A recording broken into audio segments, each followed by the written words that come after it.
Yes, whenever we're ready. Everyone pay attention. Ladies and gentlemen, imagine you are scrolling through a charity social media feed. You see bright, hopeful images and stories celebrating a life of someone, your long-lost friends or colleague who have gone through positive transformation. Instantly, you feel inspired, encouraged, even proud to be part of that journey. That feeling, that spark of possibilities, exactly why charities should emphasize optimistic narratives. Yes, we are here to help those in need, and we never want to ignore the reality of suffering. But repeatedly bombarding potential donors with dire depictions of hardship can lead to despair and apathy. It makes people become numb and overwhelmed. By spotlighting hope, progress, and tangible outcomes, charities offer an uplifting vision of what donation actually achieve. This not only motivates the existing support, but also builds a community of donors who recognize the power of their contribution. Optimistic narratives do more than just make us feel good. They motivate us to spread these success stories, creating a wave effect that attracts new supporters who wish to be part of that work that can change lives, makes a big impact. It is positive psychology in action. We are drawn to success. We aspire to be part of that success. We give and give again. Therefore, ladies and gentlemen, when charities lead with optimism, they invite the world to see that tomorrow can be better than today and that each of us holds the key to making it so. We are proud to propose the motion today. Here's the mechanism in our side. Number one, under the side of affirmative, our campaigns will focus on uplifting positive imagery. Things like children laughing and thriving in school, individuals who have overcome disasters, returning to the classroom, and stories of people persevering against immense odds. By highlighting these success stories, we illustrate that the concrete impact of every donation, where it goes, how it is spent, and the life-changing progress that it makes possible. Through this approach, ladies and gentlemen, we celebrate resilience, showcase real transformation, inspire donors to become active partners in creating a powerful, lasting change. Ladies and gentlemen, this optimistic narrative, grounded in a hope and hard evidence, sparks the drive to give, ladies and gentlemen. On the side of negative, their approach centers on graphic, harrowing depictions of suffering, escalating pain and horror to still shock and pity. In essence, they rely on gut-wrenching images and disturbing stories to jolt potential donors into giving. While this might initially draw some short-term donation, ladies and gentlemen, it is profoundly problematic. It exploits suffering as a spectacle, manipulates well-meaning donors through fear and guilt, reduces vulnerable individuals to mere props for fundraising. This negative side, ladies and gentlemen, is not only morally problematic, but sensationalizing real human misery. Ladies and gentlemen, we think that what is the implication of this? That it's going to risk the reduction of the donor trust in the long run. The contributors realize they'll be emotionally manipulated rather than empowered to drive tangible and hopeful change, and which I will explain later in my substantive. Moving on to our argumentation. I have two sets of argumentation here. Firstly on the principle, secondly on the practical. Let's go to the first one. Why is more principally justifiable? Number one, our approach centered on the message of empowerment rather than victimhood. So our messaging focus on projecting the resilience of kids in the war zone, the success of individuals or community living in the slum in the southern India in overcoming economic adversity. This approach respects the dignity of those being helped by portraying them as active agents of change rather than passive victims. This narrative encourages a perception of a beneficiary as empowered individuals, which aligns with ethical storytelling principle that emphasizes human dignity and agency. Comparatively, the message of victimhood undermining their dignity and agency. Why? It is because we portray them as a people who have no agent, no power. They are useless, they are powerless, they are dispensable. We say this is ultimately overshadows their full humanity and agency.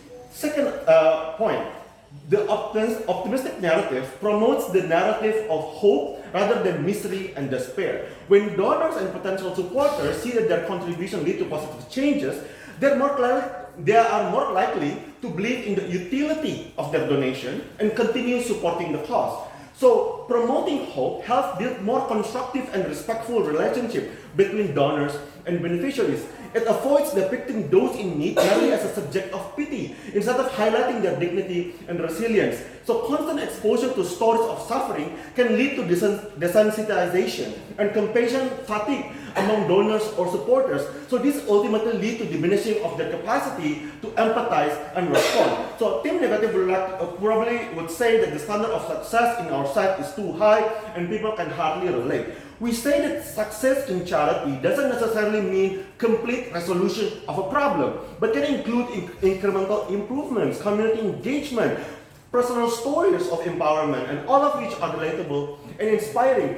Even if the bar were perceived high, the emotional and motivational impact of seeing tangible outcomes can effectively catalyze donor in engaging and contribute more, as people are often driven by vision of positive changes rather than the gravity of unresolved suffering in the sight of opposition. Moreover, optimistic narrative can sustain long-term support by fostering this hopeful outlook, which is essential for maintaining engagement with the cause. So if Negative Team would like to say that their messaging strategy would have better alignment with religious teaching or and our messaging don't, we say no. It is true that religion doctrine suggests that we should support those in suffering and pain, but our messaging is much more advanced. We are not only helping to alleviate the misery of people, but we are guiding them to be better in life, to be educated, etc. So we don't see any problem with this. Moving on to our second argumentation, why we can attract more donations. The issue with the side of negative is that when donors and the public are repeatedly shown images of pain and hardship, they experience compassion fatigue. This is because the human emotional response can become numb when confronted with continuous distress, leading to a decrease in compassion over time. So people begin to feel like, despite their donation, there seems to be no end to the suffering, which can lead to frustration and sense of futility. They might think that I have given this money before, but nothing seems to change. So this constant barrage of negative information not only wearies them, but can also foster a cynical attitude towards these charitable efforts. So when charities employ narrative that implicitly or explicitly guilt people into donating, suggesting that if they don't contribute, they are somehow responsible for the continued suffering of people, it can backfire. Rather than motivating those people who are going to donate, this approach can alienate potential and existing donors. People don't want to feel coerced or guilt-tripped into giving. They want to feel that they are willingly participating in a hopeful, positive solution to a problem. So in conclusion, focusing solely on negative aspect and the perpetual need can lead to donor desensitization and disengagement. To maintain engagement and encouragement to the ongoing support to this particular cause, it is crucial for charities to balance their messaging and include stories of hope and success that shows how contributions are making a difference. This strategy not only sustains interest but also reinforces the positive impact of donors' generosity and keeping the spirit of people who would like to donate to be still alive and active. For those two analysis, those two argumentation, we're proud to propose. Okay, next, 01.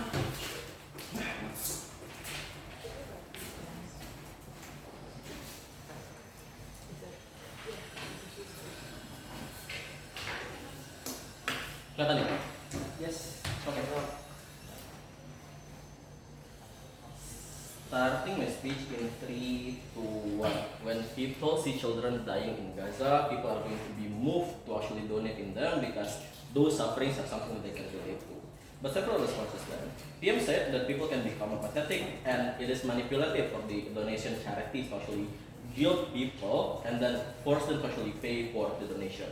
But two things, right? One, it is untrue. If people sense a dread of their own existence through the depiction of burning forest fire, of the charge of a global increase in temperature, they are still going to be incentivized to actually help anyways because it correlates on their own survival. If they do not help pass the research on forest fires, their own homes might be burned in charge in the far future. And there is the basis of our claims. But second of all, it is okay, even if it is manipulative, we say that it's okay Who are we manipulating anyways? One, people who have the money to donate but are still on the fence about donating the money, we will actively guilt trip them to donating the money that they have. But two, notice that people who have the money to donate and make a change earn the money by exploitative methods. Money are finite resources. By having more money than other people means that people have done something that allows them to get more than what other people are receiving, exploiting their workers as business owners, and even tackling other people in the process of getting their money. It is okay to guilt trip people like this because they're literally responsible for half of the problem they charities are trying to solve. But three, even if the people are guilt tripped, are not that exploitative anyways, it is still okay. Because insofar as they have the ability to change, the money to change something and actively do not do it and actively try to not partake in changing those in terms of charities, they're still eligible for the damage of what happened, and that is the basis of our principle. But second of all, on why charities are going to be exclusive, right? Well, is that people already have an option. If PM tries to argue that people are going to be desensitized, that people are going to be apathetic towards whatever changes that is going to be done, they're going to be literally overshadowed by whatever negative news are going to be perceived by Twitter, for example. People are given an option. If you are tired of seeing negative political outlook, you can turn off Twitter. If you're tired of seeing a negative climate outlook, you can literally turn off Reddit. But Charities, on the other hand, literally destroys this power imbalance that prevents people from actively participating and looking away from the problems, right? Because at the end of the day, charities are going to be the only thing that literally destroys any other option that these people have into running away from the problem that they have literally been creating to begin with. That is to say, the charities are going to be the only way in which people are actually going to take accountability of their actions, and the only way in which people are going to be actively participating in changing the future. But what is RSA going to look like? We think that, one, we are going to be leading people by their sense of despair. We are going to be leading people by their sense of their guilt. We will give a direct portrayal, for example, of the harm that the charities try to help. We will show children burning in refugee camps in Gaza. We will show charred remains of burning forest fires. We will show the charts of increasing global temperatures, so that people are going to be aware, so that people are going to be afraid of not actually donating to the charities, of the consequences that the charities are going to have. But several characterization. In these cases, where do charities get their money from? I think there are three important characterizations here. One, they get the money from the people who are actually sad and empathetic towards the suffering of the people that the charities aim to help with. But two, in most instances, the people who give the money are doing so because they're being psychologically moved by the universal suffering that the charities are portraying. When children in Gaza are being burned in the refugee camps by Israel bombs, even people in Europe who actually has different race from the children, who have different outlook from the children, can understand and deeply sympathize with what the children actually feel. The feelings of losing your home to a foreign oppressors, the feeling of being burned alive, the feelings of your family, of losing your families in a dire situation. In opposition, we wish to maximize the feeling of suffering. We wish to portray the subjects to be as pathetic, as sad as possible. We are going to be doing live reporting and assessing of every single wounds and battle scars the soldiers actually have. We are going to be explaining in great details the suffering of 8 years old and dying from cancer in a hospital because their families cannot afford the surgeries. We wish to throw every detail out there, let people relate on them on a much deeper level, and then create a sense of dread towards the existence of these children that will lead them to spare some money to actually help the charities.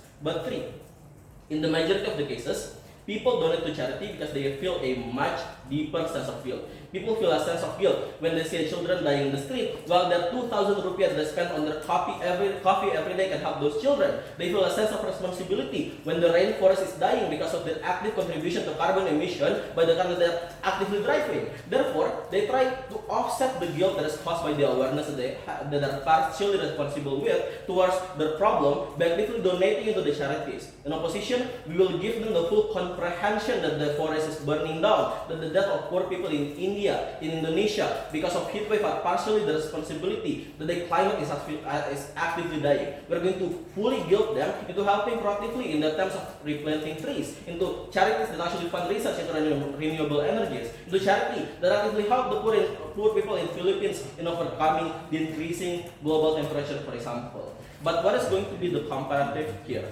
Notice that the optimistic narrative in the majority of the status quo, as PM has already try to explain to you is that it is going to show progress. It shows that the problem can be tackled. But what happens then when you show that a problem can be tackled? There's going to be a much lesser incentive for you to actually literally solve the problem. Because if the idea of you existing is that, okay, I do not have to worry about climate change because the smart people can actually figure out how to actually solve these climate changes, obviously there's going to be a much lesser incentive for you to actually try to actively participate in the attempt of tackling those climate changes and whatever at the end of the day. Notice that inherently, this means that at the end of the day, what the world, the government side of the house is trying to hit is the world where people actually understand that whatever issue that is trying to be tackled can actually be changed, and that it lessens the impacts of those problems. It lessens the incentive of people to actually join in on the problems because they are already believes that those problems can be tackled. But second of all, in most cases, right,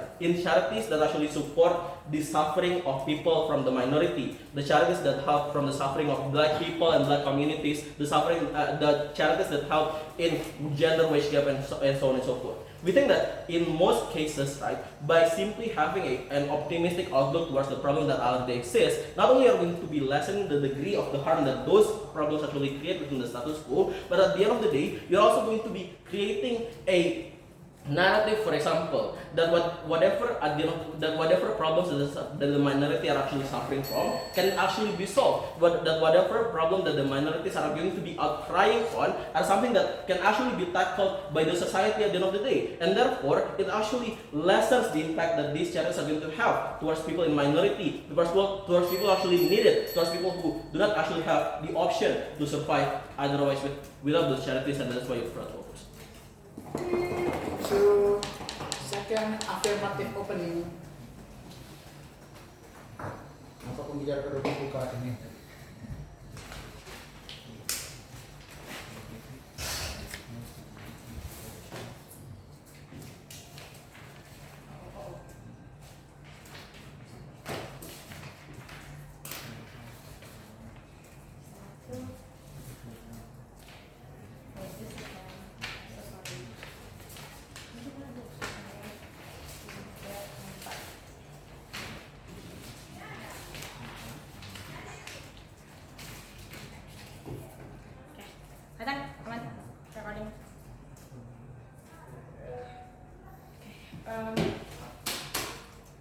Start my speech. What?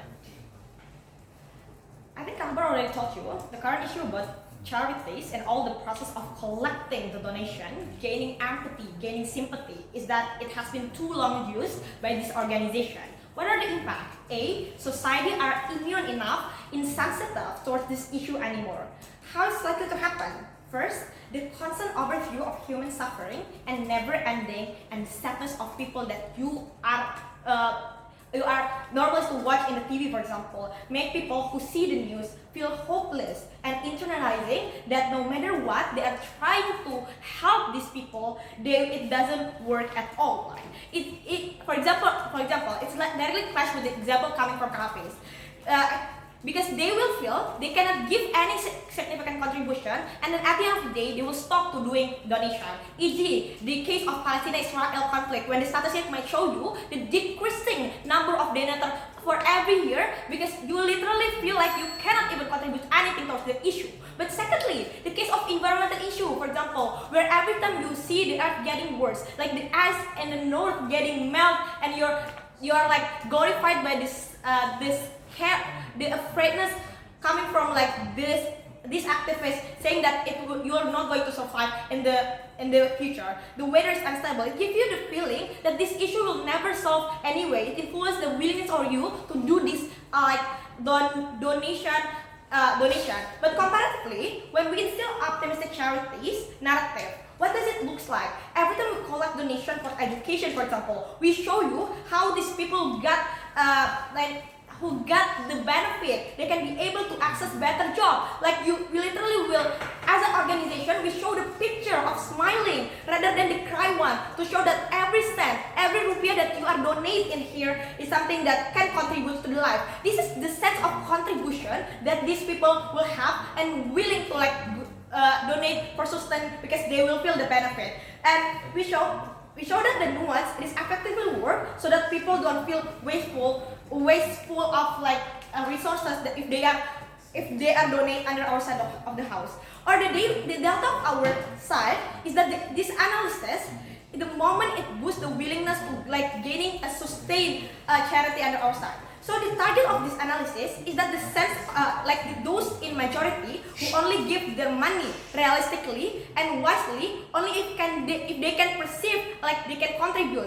We are not talking about like the altruist people that Kahafis told you in their characterization, because no matter what, that kind of altruist people who easily can sympathize to others will donate anyway in both sides of the house. So I don't think it's something that important. But more than that, I think society in the status quo also have like a selfish desire to only care about themselves. Especially we are normally and massively exposed by media who only glorify that these poor people is something that should government to take care of. Like this is a responsibility of government. So that's why people are less and less likely to donate in opposition side of the house panels. But I'm going to like respond directly to Kampus. Their core analysis is here. They're talking about people donate because they relate to the sufferer. It's something that relatable on them. But first, it's not true, panels. We told you that those pessimistic narrative make people immune and feel hopeless. So you need to like pay attention to Kakbar case. But secondly, pay attention to the core analysis here. They donate because of they relate. Under this logic, those who donate will also who are related to the suffer of poor people. So it means that it's the society come from underprivileged people as well. So this is a poor people. The question is how significant those poor people can donate if they want to like argue on this kind of analysis. Or at worst case scenario, these poor people and middle class is unlikely to do this, because I told you like 3 reasons why they will just like shift the blame. But on our side, the willingness of contribute, the willingness of you want to donate is come from the willingness to contribute, the feeling well and the feeling noble if you can help people. Means that this kind of willingness is something that all spectrum can feel under our side of the house. But secondly, they told you they want to leading people to contribute by the sense of guilty. I don't think it's likely, since the problem of guilty is easily shifted, especially the characterization of human is they don't like to get blamed by people. In a simple example, if you are like you destroyed something in your house, you can easily blame your sister. This is something that same. If you are corrupter, you can easily blame the system that the system is not good enough to like tackle down to like tackle down this kind of corruption issue.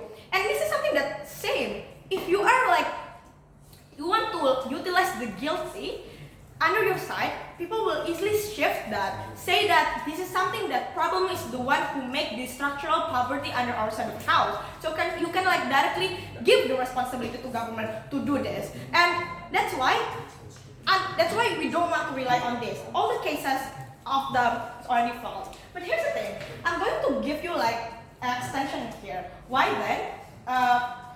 Upstairs narrative is just something that's ethically good. Here's the thing, you need to understand that in a deeper level, what actually the purpose of charity.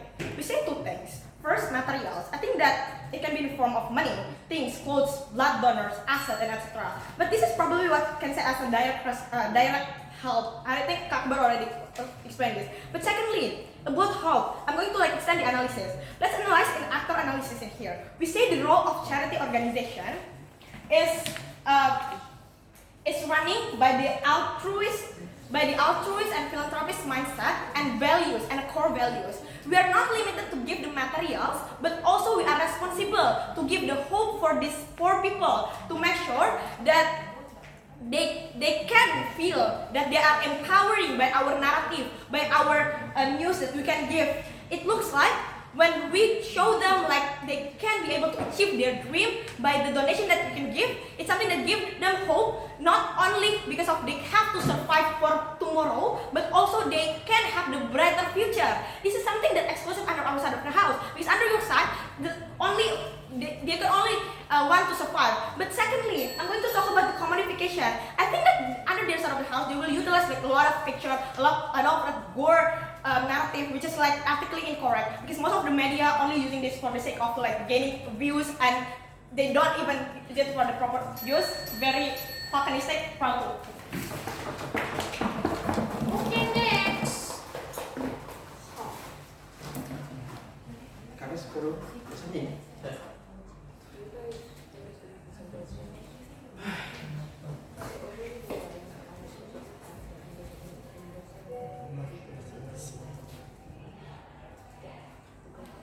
Dia bilang tuh kok pakai anu kan? Ayah, Nulis. ya, Dari tadi pagi. gak ada tadi sama HP. Udah digigit gitu? Hah? Dari gigit. Tidak, karena saya orang lebih cepat bisa Iya, newspaper please. Dari digigit. Gigitnya betulan sih. digit betul. Iya, cocok nih. Also, my station 3, 2, 1. I relate to Hafiz every day on a daily basis, but does not mean I send him money every day. That's nonsense. The essence of charity is not act giving itself, it's not the charity itself, but I would argue it is much more victim-centric than that. That is that whether or not the charity can absolve suffering is the essence, even if it is outside of the charity itself. So even if by Arifa's extension that people are going to guilt shift, I would argue that's still a good thing because people pressure the governments to then be accountable to the structural issue that she herself characterized. Even if people don't donate, the fact that they vote for presidents that solve the structural issue, still a good thing. But I would argue that the messaging needs to be much more negative as opposed to positive messaging that opening government talk about. To their response, first to Akbar, they talk about bombarding, numb, empathy, desensitization, talk about exploitation and objectification. I want to kick out the principle first. Exploitation and objectification, not exclusive. You still actively exploit the process and the hardship that people actively go through. Because even if you talk about success stories, now those success stories still exist on top of the fact that people have to go through the hardships to begin with. So it is quite symmetrical because also you still objectify people and you still emotionally manipulate people to do things that they don't do. Because at first, I might not want to donate, but if you show me like happy faces to children, I'm being emotionally manipulated to donate. So if principally that's bad, that exists in your side of the house, so not exclusive. And even if it is,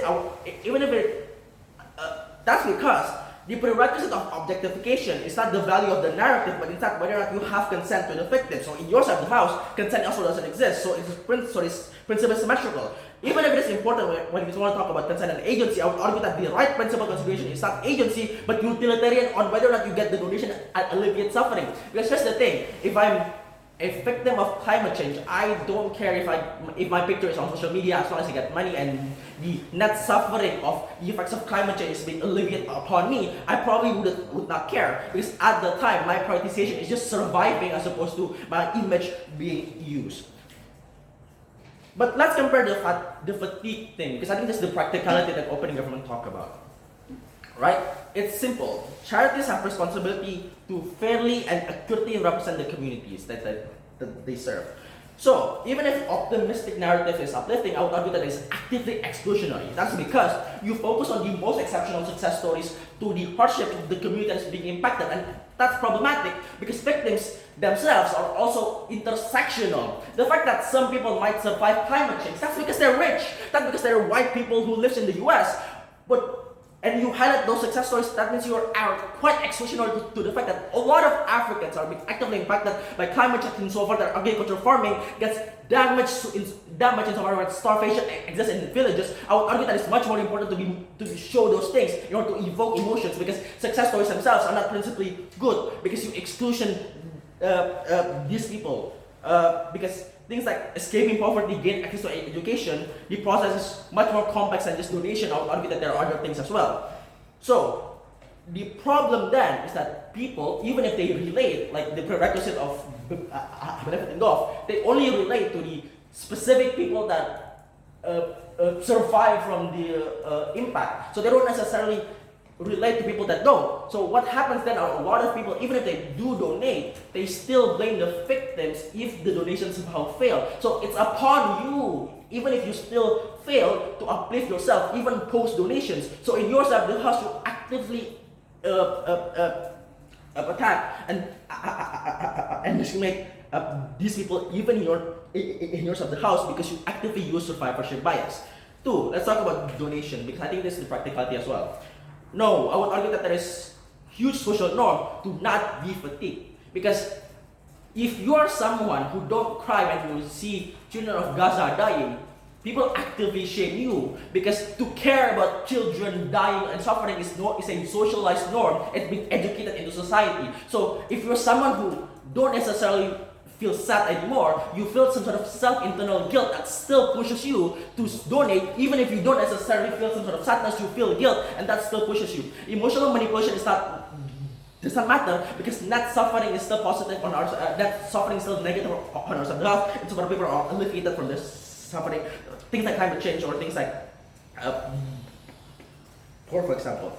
But even if that's not, but second, let's to address that as well. I would argue that emotional fatigue is not inherently exclusive to sadness. I would argue fatigue towards things like inspiration and happiness exists as well, because fatigue impacts every emotions that you have. That's because the impact of the emotion being able to act upon you is a subconscious process that shock you, that surprise you, that something is bad is happening or something is good is happening. So in go forward, you still have messaging that repeats over time, and people get fatigued over time as well, because you're not necessarily surprised anymore that this is something that you see on social media. You know it happens, and when you see them, you don't necessarily feel that evoke of information as well. Because if I see inspiring stories every time, 24/7, I would probably say that by the 5th hour, I'll probably not be inspired anymore. Same with the fatigue that Akbar talks about. But I would argue that, like the extension that Arifa talks about, let's say fatigue happens and people's guilt shift.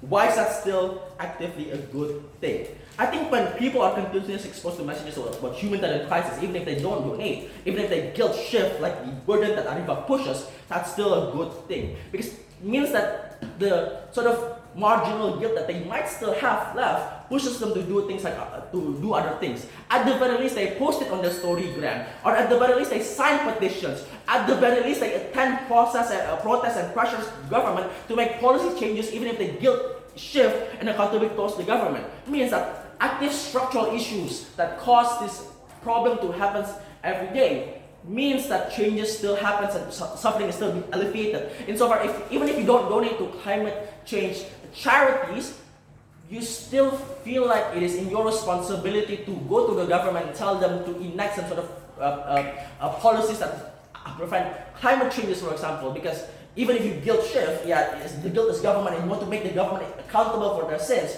Because even if you absolve yourself of the sins.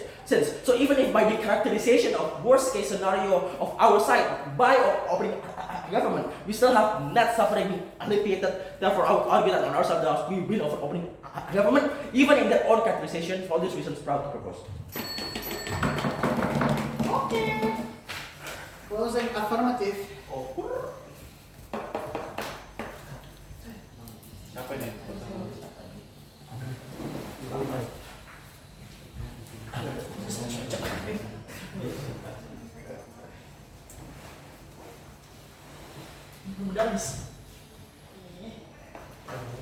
Ini kata apa, Rika? Oh, sorry. Step over.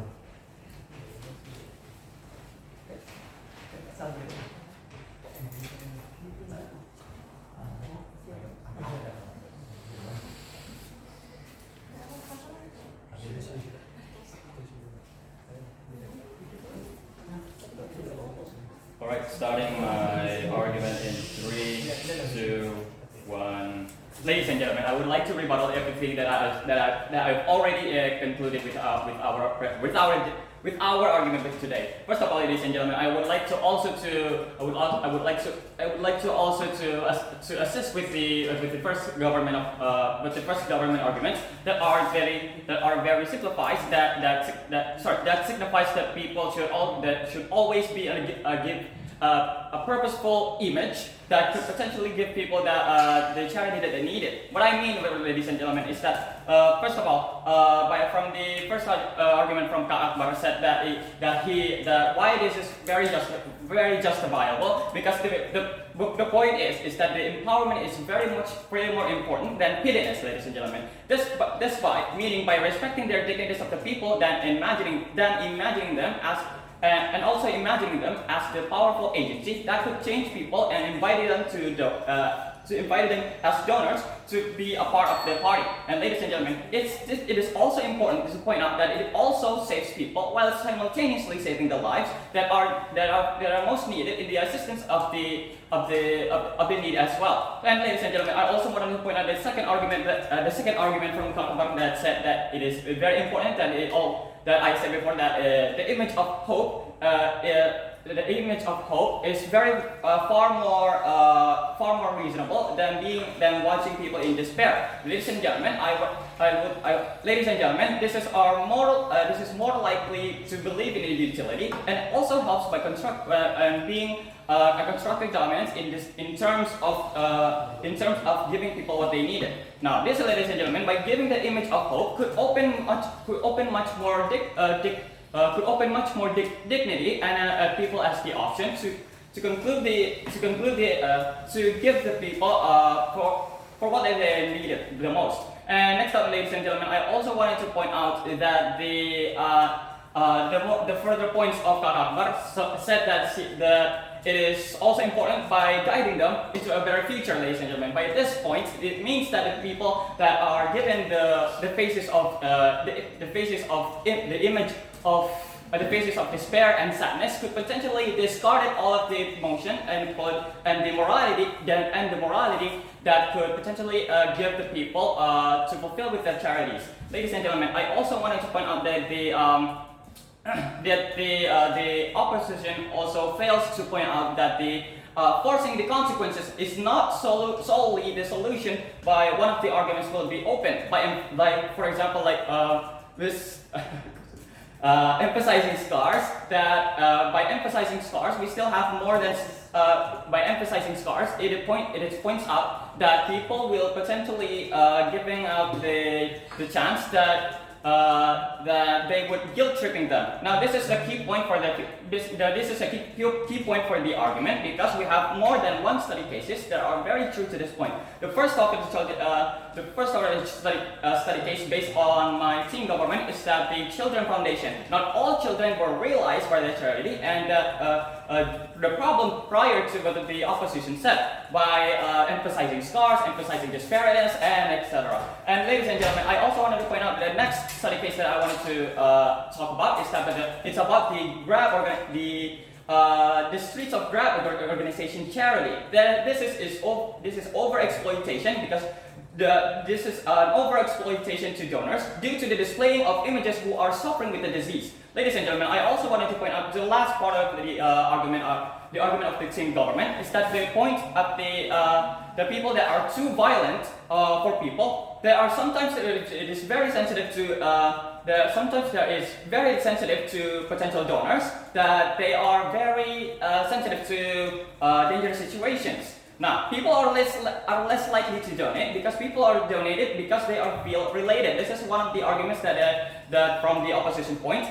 The opposition fails to point out that the people donated mostly because they feel related to the disease that they have caused, the problems they are suffering. Now, this is also the reason why I wanted to point out, ladies and gentlemen, one of the willingness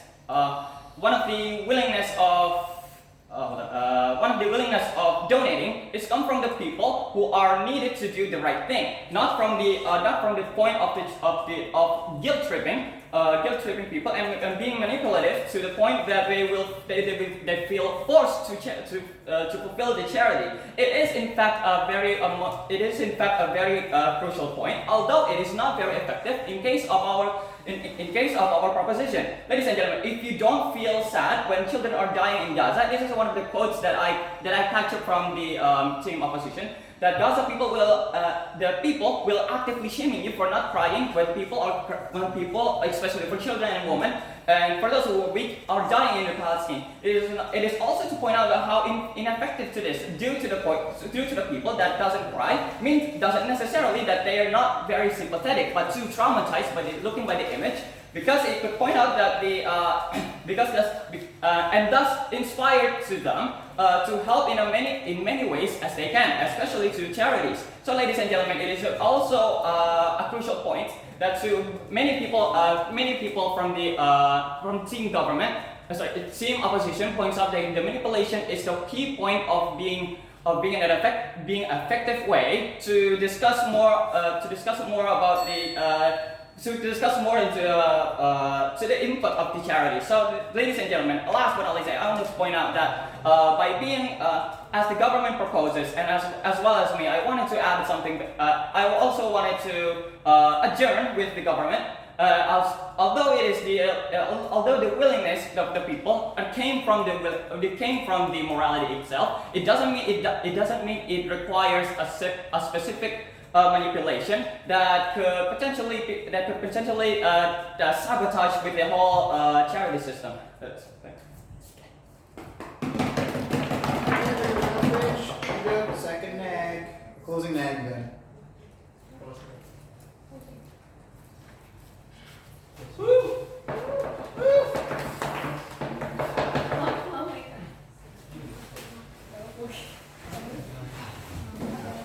Apa posisi mau dikepung?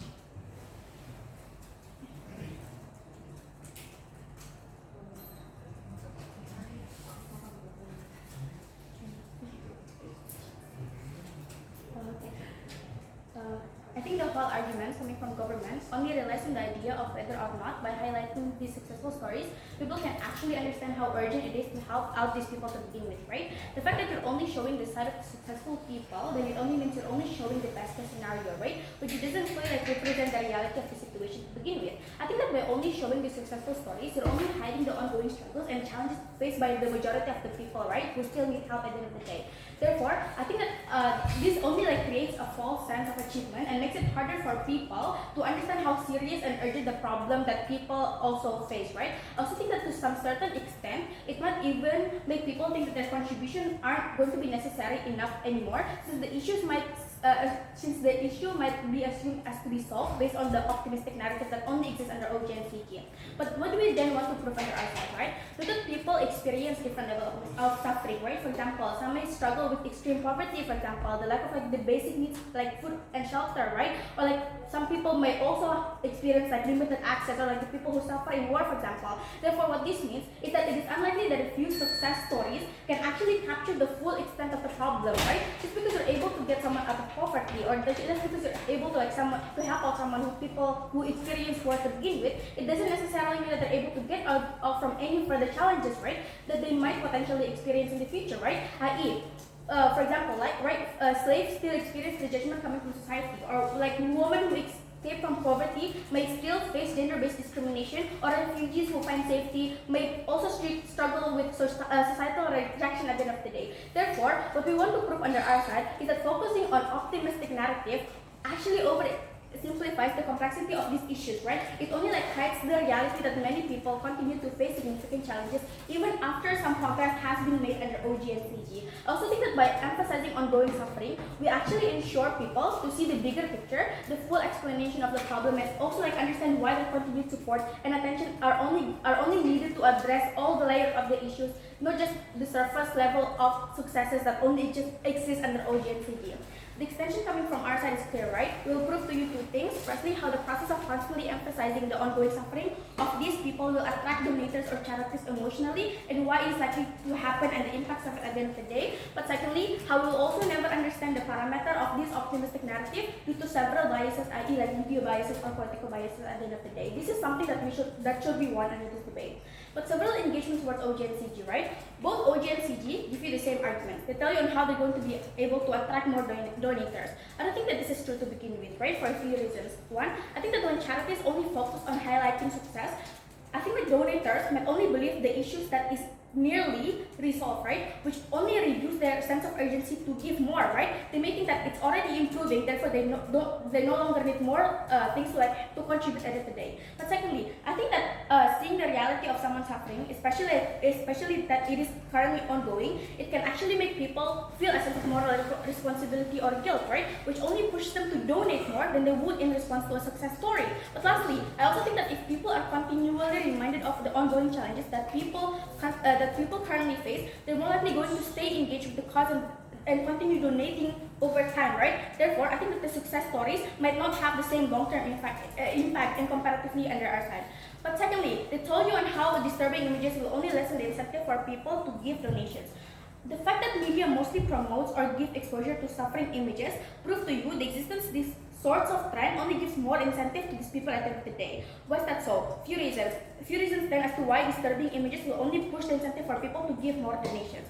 One, I think that when people see disturbing images, it actually makes people feel something strong, right? There's an emotional relatability that they feel when they see that sort of images, right? Like some sort of like guilt or empathy, right? I think that this emotional reaction actually pushes them to do something about it, like donating, for example, or giving something towards a charity. But secondly, I think that disturbing images stay in people's mind, right? For example, you see a picture of war, you're constantly going to think about it, therefore you feel a sense of guilt and empathy to help out these people at the end of the day. But lastly, I also think that when people see others suffering, they often feel a personal responsibility to take more action into it, right? This could mean donating more money or sharing the cause of the issue or even creating simple narrative on Twitter to show the responsibility of the people so that they can contribute more money into these sorts of issues, right? But lastly, I also think that there's going to be a constant exposure to suffering reminds of people that the problem is still there and it's still currently happening and still urgent, right? Therefore, it prevents them from becoming more assuming that this issue is already solved, which only exists under OG and CG, because then people think that there's no more contribution that exists under their side.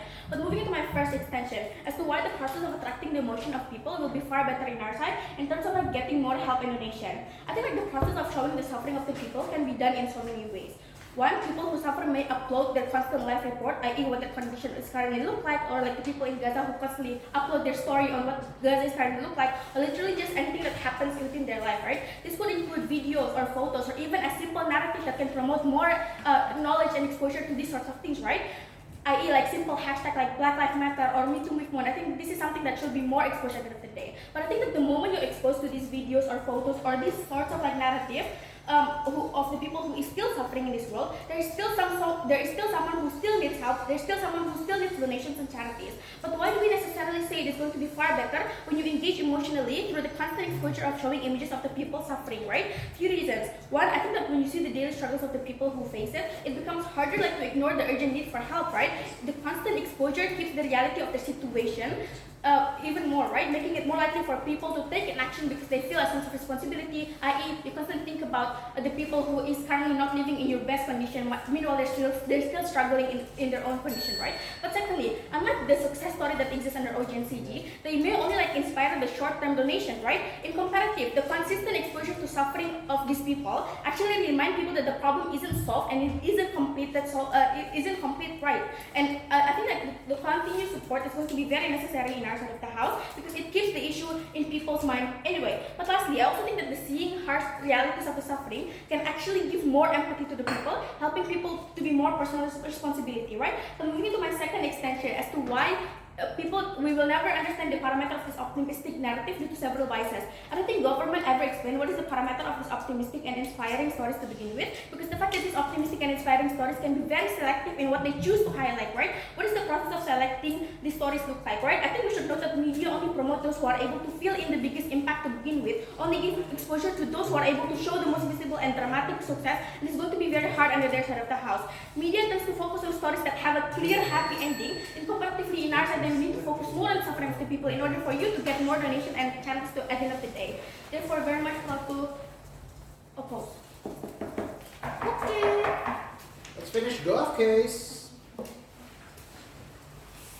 Third half.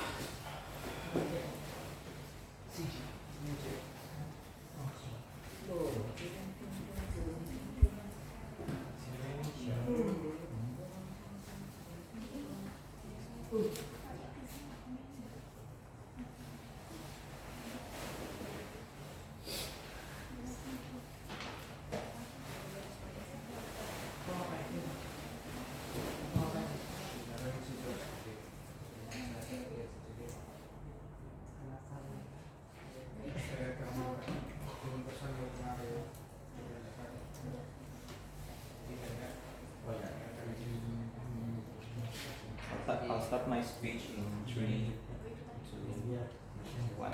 Okay, before we're going to the actual response for the opposition's case, I'm going to actually clarify there's some incentive that are going to be missed by everything in this debate until we explain it, right? In terms of money, right, people always tend to be selfish, right? Every people in the world, from the poor people, middle class people, and every like rich people there, but the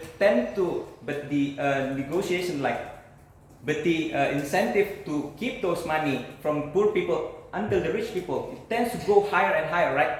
That means that the richest the people is, then they tend to keep those monies around them, right? They're not going to be tossing them around even for those charities, right? Because they're having so much incentive behind them, their corporations incentive, the investment that they have to keep, right? Those kind of war situations that you explain and characterize in a status quo, right? Those kind of things affect this corporation that keep their money in, right? Same like the poor people, right? They tend to have those selfishness in.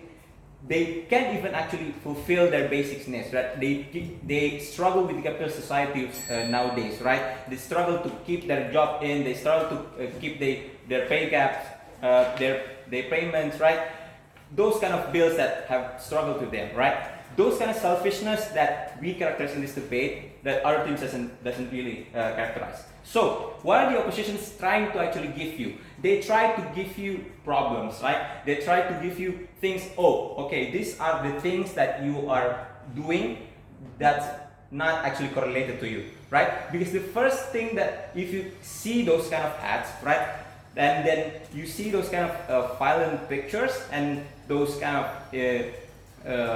trigger warning pictures like so, right? You're going to have this kind of instinct that okay, this guy is blaming me. What am I wrong of, right? What is actually am I doing wrong in my life that I actually have to pay this kind of people's money, right? Okay, let's characterize this more. To poor people, okay, what do I have to give those kind of people that suffers in other work than to actually feed myself? And then those kind of rich people, what do I have to give them to actually, am I having wrong, right? Then to actually give these people money instead of those investors, right? Instead of people that have shares on my my company, right? Okay, having that in mind, I'm going to respond to all the opposition's case, right? Now, the opening opposition principle about guilt-tripping people, right?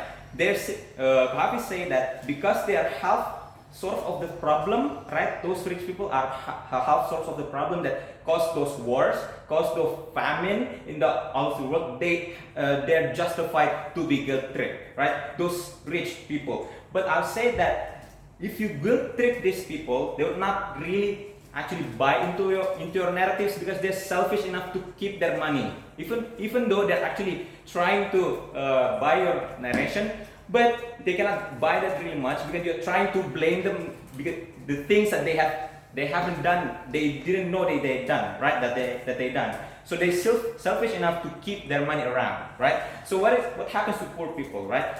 And then those poor people, as I already explained, we're not going to buy your explanations because they actually have so much struggle to themselves. Okay. Now moving on the response. Okay. Now, Kanai stated that manipulative emotions exist in both sides of the house.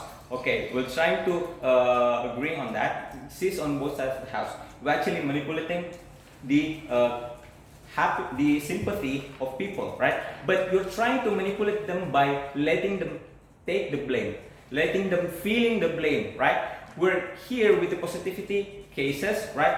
With actual happiness in the narrative itself, right? So people have to tend to buy that more because they don't really. Because first, people actually want to see others happy, right? This has been characterized by many speakers in this debate. People actually want to help others, right? So people want to actually buy more. If you're having those kind of positive narrative, then actually having to blame them into so much that they cannot even know what they're trying to pursue, right? So what is the What is so the second? Can I actually explain you to that? They say that we're going to show white people's success in ads rather than showing African people who are struggling in famine just because climate change, right? He said like that. So what actually we're going to do that has not explained in this debate is that picturizing how it's going to be happening, right? The ads, we want to show you what possibly we could help in the ads itself. So we want to show you that happy face. We want to show you that foods that they have when you actually give, right? We want to show you people eating food, people not hungry anymore, people not thirsty anymore in Africa, right? We're not going to show people that are successful like American whites. Those don't buy those narratives, okay? Now, then let's be real here, right? If you see an ads with a kid in Gaza there and actually having those kind of injuries, having those kind of despair, would you actually skip the ads or actually give charity? Let's be real here. You do not buy that. You do not buy that, right? What if I'll tell you if we actually show what those kids' future will be like? What if we actually show those kids when the post-war happening, right? Those kind of things that we call positivity in CG, right? Positivity that you as a charity organization have to show because you actually want to take people money, right? And actually you have to manifest that people money to some things that can guarantee that people can see when you use those their money, right? So as a charity organization, you have those burdens to fulfill, and then showing this positivity as a future gains that you hope to actually achieve is some kind of things that you actually have to do, right? So proud to propose. Thank you. Let's finish. Oh, quick.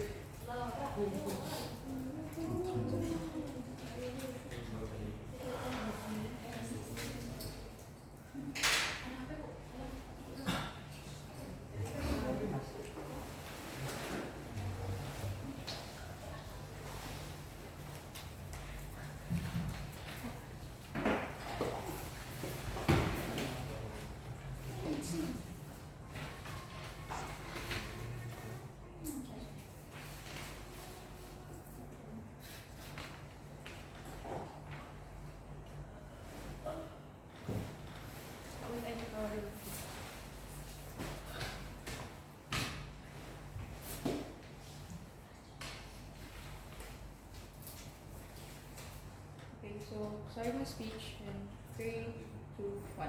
I think government case is not about the debate itself.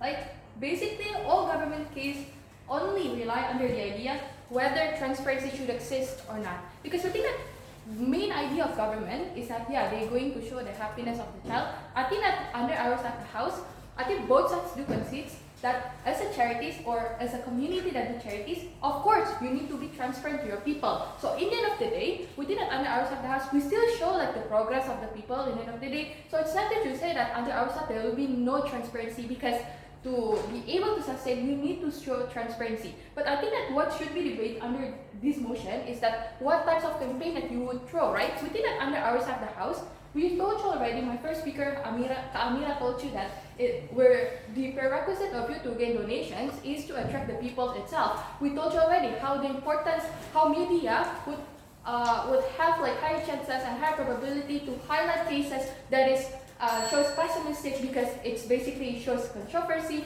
it basically attracts people sadness and so on and so forth. We told you those kind of likelihood and those kind of process. Yeah, few responses are towards CG. CG main cases.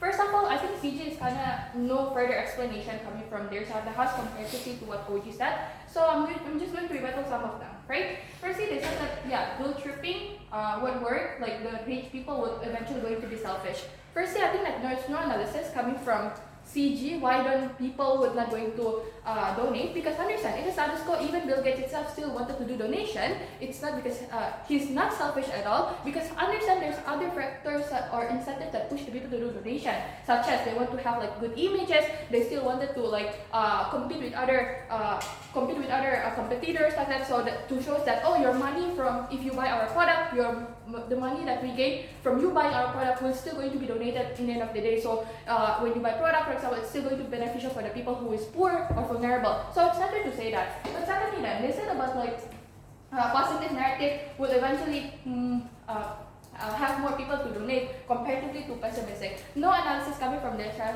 of the house, but we told you already under CO about like how the media works actually. We told you how the media works. Basically, like media highly attracts to like something that is controversial, something that is so sadness, something that is so touch your heart, for example, due to like you can feel like the sadness and also the pain that faced by other people. So we did it because of this thing.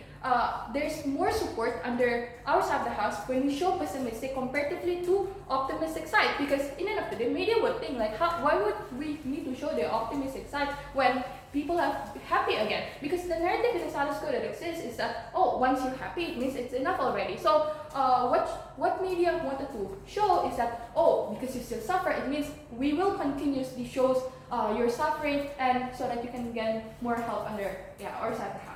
So yeah, even if like guilt tripping still exists, we think that first, thirdly about they said about people will shame you. I think that no. I think that there's level of doing donation. Like for example, it's based on your capacity, like how religion spread. Like if you're poor, you can donate like certain amount of money, or if you're rich, of course you need to do donation. So the idea of shaming itself is not coming from charities. At the end of the day, it's inherently coming from the narrative that's brought by religion.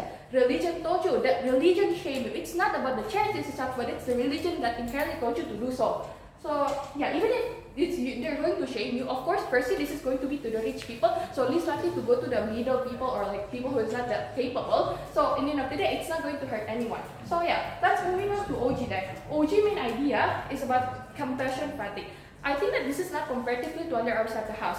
If they said that compassion fatigue, they said that compassion is going to be limited, we think that under their side of the house, satisfaction of people will also going to be limited in the end of the day. So once they see people smile, once they see children smile, they will eventually going to stop because it satisfies them. So under their side of the house, they're not sure to say that compassion is fatigue, because under their side, people will still going to feel limited since satisfaction difference faced by people in the end of the day. But yeah, why people would still donate under our side of the house?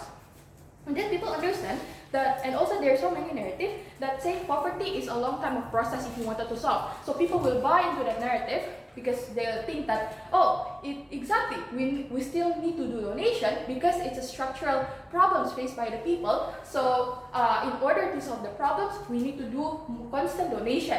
But secondly then, another incentive for why people would still do donate even if they face compassion fatigue is because they get the recognition from doing donation. So when they do donation, for example, they still get recognition in the end of the day. So that's what's going to still push the people. But even if fatigue still exists, we think that it's just going to happen temporarily. Because understand, people does not happen, people's feeling is not that happen in a vacuum, right? In which there's just still going to feeling the same, for example. Like, yeah, probably you're going to face compassion fatigue, but then in the end of the day, you're still going to want to donate because of you can, maybe you feel happy, but then in the end of the day, you will still going to feel sad and so on and so forth. So in the end of the day, it's not to say that compassion fatigue happen on their side of the house, because under their side of the house, they can still have a satisfaction that is limited. But secondly, under the idea about also the idea of opposition, saying that more donation under their side of the house. This is their main idea, right? But we think that the analysis of donation is this is just going to happen for donation that is currently ongoing. This is what I mean by saying that there's probably ongoing donation to children, for example. But another issue that is maybe brought in the future, when they only highlight the success, we think that those kind of issues that is newly introduced to the people would not going to get highlighted by the people in the day, since they don't get the success, they don't something to attract the people. We think that the prerequisite for you to want to gain a donation is to show the people suffering first, because I think this is the analogy. If you wanted to solve something, it means you need to have the problem first. But what's happened under government is that you don't have the problem because you only highlight the good sides. This is what's better and IVED has, because we highlight the problem to you. It means that people will always search for new resolution to solve the problem, and this is what not happen under the opposition side of the house. And yeah, for all of those reasons, Patu.